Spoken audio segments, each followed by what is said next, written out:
You may have seen their agenda. Part of it is called Project 2025. Now, can you believe they put that in writing? 900 pages of it. Project 2025, a plan to return America to a dark past. They intend to cut Medicare, to repeal our $35 cap on insulin, to eliminate the Department of Education, to end programs like Head Start, which would take away preschool for hundreds of thousands of children in our communities.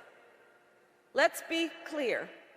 This represents an outright attack on our children, our families, and our future.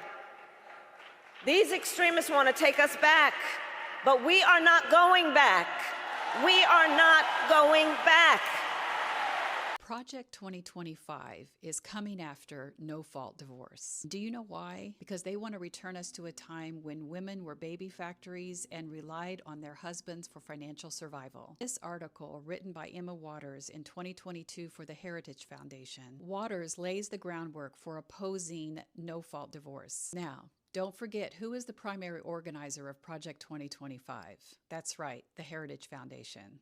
Take a look at this 2023 CNN article. This explains the ramp up in Christian nationalist commentators like Matt Walsh, who continually complain about no-fault divorces and how it harms men. It also explains how House Speaker Mike Johnson has been an opponent of no-fault divorce for years, even though the data clearly shows that because of no-fault divorce, there has been an 8 to 16% reduction in the number of women intentionally unaliving themselves. Also, the number of women who have been exposed to domestic violence has been reduced drastically. All thanks to no-fault divorce. In an article earlier this month in The Guardian, it reported that lawmakers in Oklahoma, Louisiana, Nebraska, and of course Texas are working to oppose no-fault divorce. You know what this means. It's only a matter of time before other states will follow. We know that Project 2025 is one of the biggest threats to human rights. Project 2025 clearly lays out how they plan to replace all federal employees with Trump loyalists. We also know that Project 2025 is happening right now with the attack on the LGBTQ rights, the elimination of DEI programs, Christian nationalists opposing IVF,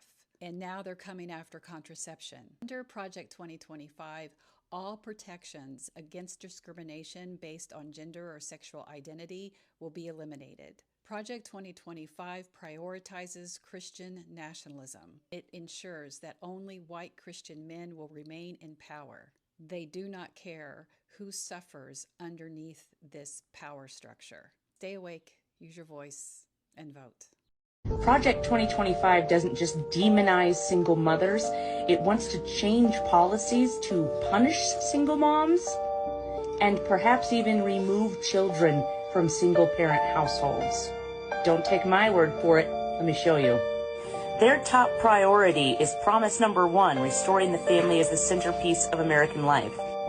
And they specifically call out unmarried mothers as a reason that the American family is in crisis. 400 pages later, when you get to their section on the Department of Health and Human Services, you see that they want to rewrite what the definition of a family is to be comprised of a married mother and father and their children, saying that currently Health and Human Services is too focused on LGBTQ plus equity and subsidizing single motherhood, and saying that these policies should be repealed and replaced by policies that support the formation of stable married nuclear families. It's not enough to be heterosexual, by the way, because they also call out homes with non-related boyfriends as being one of the most dangerous places for a child.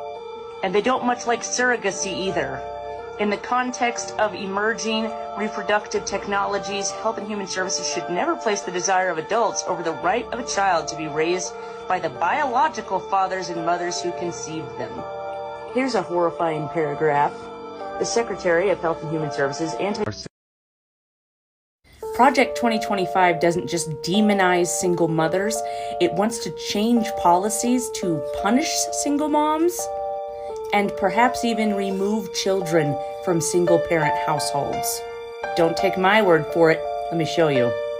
Their top priority is promise number 1, restoring the family as the centerpiece of American life. And they specifically call out unmarried mothers as a reason that the American family is in crisis. 400 pages later, when you get to their section on the Department of Health and Human Services, you see that they want to rewrite what the definition of a family is to be comprised of a married mother and father and their children, saying that currently Health and Human Services is too focused on LGBTQ plus equity and subsidizing single motherhood, and saying that these policies should be repealed and replaced by policies that support the formation of stable married nuclear families. It's not enough to be heterosexual, by the way, because they also call out homes with non-related boyfriends as being one of the most dangerous places for a child. And they don't much like surrogacy either. In the context of emerging reproductive technologies, Health and Human Services should never place the desire of adults over the right of a child to be raised by the biological fathers and mothers who conceived them. Here's a horrifying paragraph. The Secretary of Health and Human Services anti-discrimination policy statements should never conflate sex with gender identity or sexual orientation. Rather, the Secretary should proudly state that men and women are biological realities that are crucial to the advancement of life sciences and medical care, and that married men and women are the ideal natural family structure because all children have a right to be raised by the men and women who conceived them. They also want to promote reunification as a part of child support, which is terrifying for domestic violence survivors. And they want to institute a healthy marriage and relationship education program in every state-level high school in America, with curriculum on healthy marriages. Oh, I wasn't kidding about child support either. Child support in the United States should strengthen marriage as the norm, restore broken homes, and encourage unmarried couples to commit to marriage. There's also a line in here that basically says that if you're the parent of a transgender child, that is child abuse. And if everything I've read hasn't sounded too bad, you haven't been reading between the lines, and this line here should clear it up. But the pro-family promises expressed in this book and central to the next conservative president's agenda must go much further than the traditional narrow definition of family issues. Every threat to family stability must be confronted. This resolve should color each of our policies. And any family that's not a heterosexual married family, that's a threat to them. So in that video, they're using a certain dialect where they click their tongues. And I seen in a video a while back, someone talking, and I couldn't find the video. I couldn't find much about it online really at all. But I did find this that's behind me. But she had said that used by the slave women were required to wear these masks with blades because they would speak enchantments. And the girl said they would speak enchantments in this certain dialect that they're using in the other video, the one that I stitched. And it says, are you familiar with the spiked gag mask that slave women were required to wear for an entire generation until our native tongue was forgotten? It not only covered the mouth, but had blades in the mouth to cut with even the slightest movement of the tongue. And it says, do you know why? According to several captain logs, the women were said to have the power to speak enchantments that would cause slave takers to drop dead on the spot. So they silenced them and took away their languages and demonized all indigenous forms of worship and ritual, hence the Bible. So, and then also, did you guys see the video where the water was receding? There was somewhere in Africa, and apparently they were doing a ritual, and the water, the woman was out in the water doing the ritual, and there was all these people standing around, and then she made the water recede like on some Moses shit. Man, they got me fucked up. I wouldn't dare vote for no black bitch. Now, listen, I was raised by black women. I got a grandmother, I got black sisters, but I wouldn't dare put no black woman in no motherfucking position of the White House. The commander-in-chief of the military, a black woman. Not only that, a mixed black bitch married to a white man.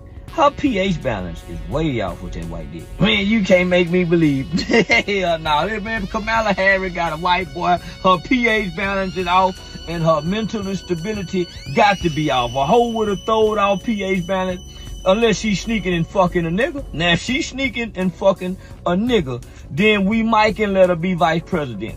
But there's no way. America, I'd rather for black people to go back to slavery than let a black woman run this goddamn country. Don't do it. Say, listen, man, I'm against anything with a black woman running shit. Motherfucker, bitch, you get your ass back in that bedroom and in the kitchen. But the White House, America, we can't do this here now. Hell no, hell no. I'd rather have another motherfucking civil war before we let a bitch run this motherfucker. Got me fucked up. Go back and get Barack, if anything. Find another mixed baby. But don't put no bitch in there.